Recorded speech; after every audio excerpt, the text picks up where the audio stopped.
Here. Sandy Stein, Here.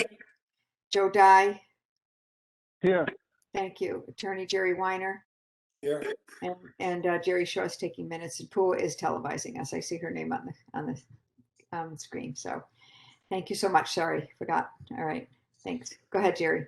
So, as you know, about June 1st, the town received a petition from, I think there was approximately 200 signatories to it. And the petition was fairly simple and short. And I don't know if you guys have it, but I'll just read it. It's basically one sentence. There's a request from the people who signed the petition for the town to have an ordinance requiring the sale of the former Country Club of Woodbridge clubhouse and surrounding 5 acres of developed land for reuse as a restaurant and banquet facility, and the creation of a park of the remaining 137 acres to be protected in perpetuity as town-owned open space. So that's the petition, and it was received in the town clerk's office. When I saw it, I just had a feeling that it did not comply with our charter or even state law. And I felt we really needed an outside legal opinion to address this issue from a firm and lawyers who are familiar with zoning and real estate.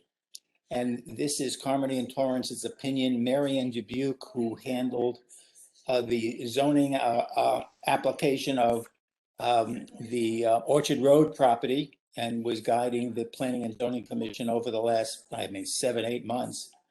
I talked to her and she said that her firm absolutely is familiar with ordinances, municipal law, and I asked her to do this opinion, which you have in front of you. You have a draft, but this morning I received the final version of the opinion, which is exactly the way the draft reads. There were no changes. So basically it says that for a petition for an ordinance, our charter says it must be a lawful petition.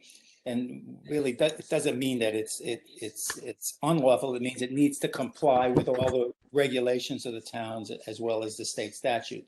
This petition clearly does not, in that it asks the town to circumvent the Board of Selectmen's sole authority to initiate any kind of purchase or sale of real estate in accordance with the charter. And that is an impermissible use of the ordinance process and the ordinance regulation in our town. And I think the opinion is fairly self-explanatory. And it basically says that any sale or purchase of real estate must be done at the initiation of the Board of Selectmen. That's exclusive and cannot be circumvented in any way whatsoever.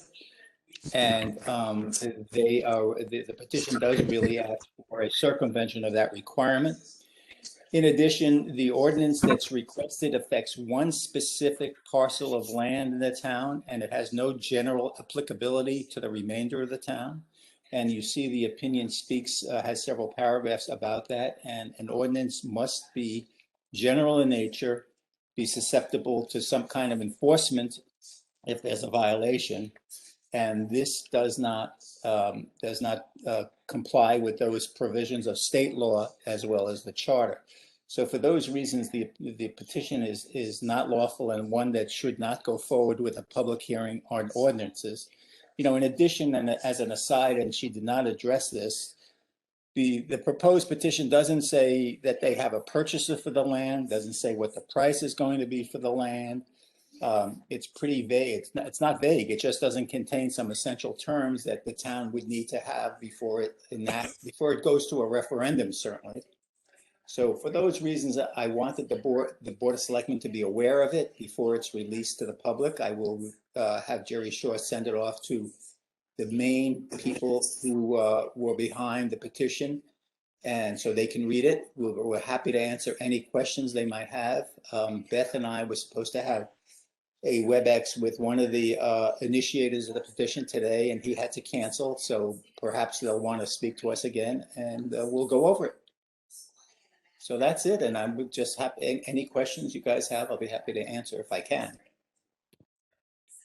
Well, thank you, Jerry. I mean, I think that it was very appropriate to get an outside opinion about this and to understand what the state statute is. What's the other, what are the other cases where these types of issues have been brought up and they've been cited? And I guess my question to you would be, what is the most appropriate way for someone to bring forward this type of idea? And I'm asking that because I think that Beth has been very open to entertaining any, viable options of people who want to do something on the country club property. So maybe they were just trying to accomplish two things with this, but that if they do have, a viable, buyer for a portion, they should approach Beth directly. But what other vehicle should they use? Because I think they did go to a lot of trouble to kind of pull all of this together to, formally present their ideas. That's correct, and it would, I feel bad that they had to do all this work, but if they came to us in advance and talked about it, I could have told them very easily that there were some questions about this kind of a procedure. I think the way to do it is to come before the Board of Selectmen with some specifics on a proposal, not just pass an ordinance for anyone to come in that says we'll Right. sell it for a restaurant and banquet center without having a purchase or without having a purchase price. I don't see how a referendum can be worded in that kind of in that framework. But the Board of Selectmen will initiate anything I believe that's reasonable. It's up to the new board starting July 1 Right. to entertain those requests. And I think you start with the Board of Selectmen, as the charter says, and move on from there. Mm-hmm. Okay, and with regard to the second issue of putting a conservation easement on the remainder of the land, it appeared from Mary Ann's opinion that it needed to actually go to town planning and zoning. Well, any conveyance, any improvements to land in the town, as we all know, there's the section 8-24 of the Connecticut General Statutes, which requires planning and zoning to first sign off on any kind of alteration, change, modification to town-owned property. And this would come under that category. So to do it properly, a group would have to come to the Board of Selectmen and say, we want to I see. ordinance, and then the Board of Selectmen refers it to. Yeah. Right. But I got to say that it's an ordinance of this general nature is really not appropriate. An ordinance, if you look at our ordinances, they all apply to the town generally, categories in general terms. You don't cite out one specific parcel of land or one specific issue. It's got to be of general applicability to be an enforceable ordinance. Right. I would agree, and that was my initial reaction to this, is that it's not an inappropriate request, but the way they made the request was inappropriate because the ordinance is not the right vehicle to actually make a request for these ideas to be considered. Correct. Okay. Correct. Joe, do you have any questions for Jerry? No, sir. It's Joe. I don't have any questions. Not having seen any opinion from the other side. Those being the folks who brought this petition.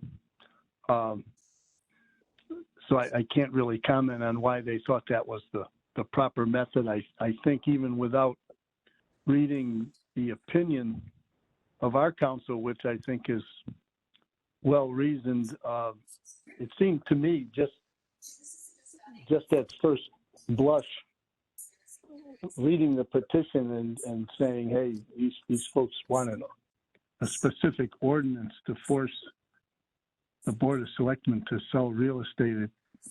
It just didn't seem like an appropriate use of an ordinance.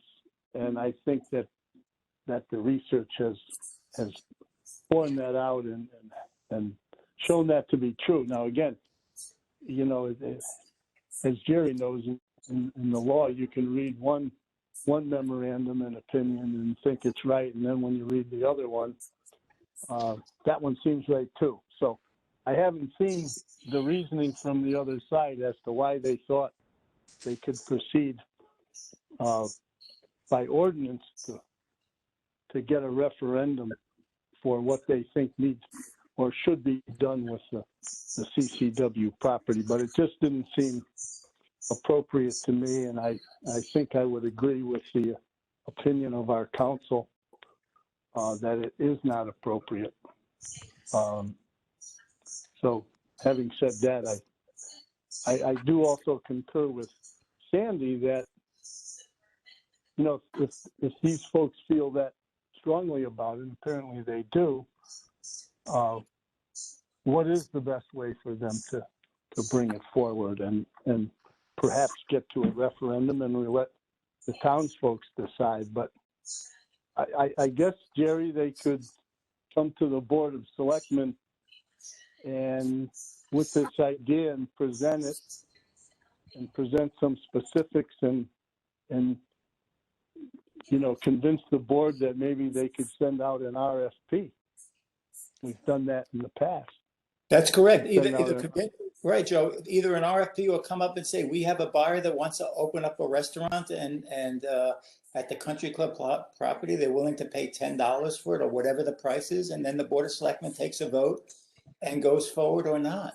I mean, just as I'm listening to you, Joe, you're absolutely correct. You know, this would set a precedent that 150 people can sign a petition and say, for example, they want the town to sell town hall or the fire station or some other publicly owned property.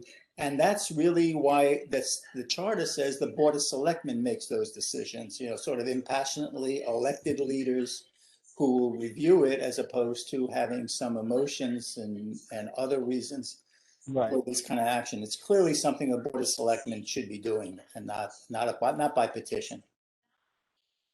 Right, and also the state statute regarding municipal ordinances and the appropriateness of the general applicability and so forth. It just doesn't seem right that you pass a law that requires the Board of Selectmen to do a specific thing, or you know, to proceed in a specific way. I don't believe that's what ordinances are for.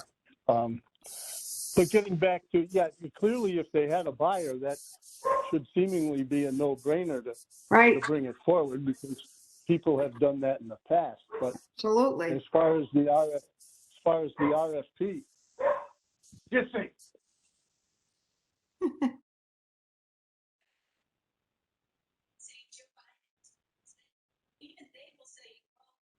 I think Joe just muted. Joe, you there?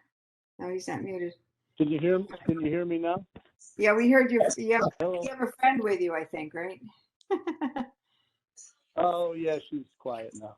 Yeah, Yeah. I guess I would just encourage maybe the folks could you know, bring a presentation to the board and pursue an RFP. Jerry, is there anything else in the charter about petitioning for a referendum question just generally? I don't think so, but I'm just curious. It's not in the charter. There's a state statute in Title VII that does allow certain questions to be put to referendum by a petition, but that also has to be lawful and has to be consistent with the charter. So there could be petitions done without an ordinance. You can petition for something that's permissible under our charter and get it to a vote that way. But again, it's got to be consistent with the charter. I think real estate is clearly within the domain of the Board of Selectmen, and any other way to do it without the initiation by the board is improper. Okay. So perhaps once petitioners, they haven't seen this yet, get this document, perhaps it will give them the ability to come back with something or have a discussion with us. We're certainly open. I'm open to anything, anytime, as Sandy said. We haven't turned anyone away ever. So. That's all I have. Okay, any other comments or questions or from anyone? I don't hear anything. There is no action as appropriate at this point. So with that, I will entertain a motion to adjourn. So move. Thank Second. you. Thanks, Cindy. Okay. It's non-debatable. So all in favor, please signify by saying aye. Aye. Okay. Aye. Aye. Good night, everyone. Thank you. Okay, thank you for organizing this. Good night. Okay, Good bye-bye. Thank you. Bye. Bye now.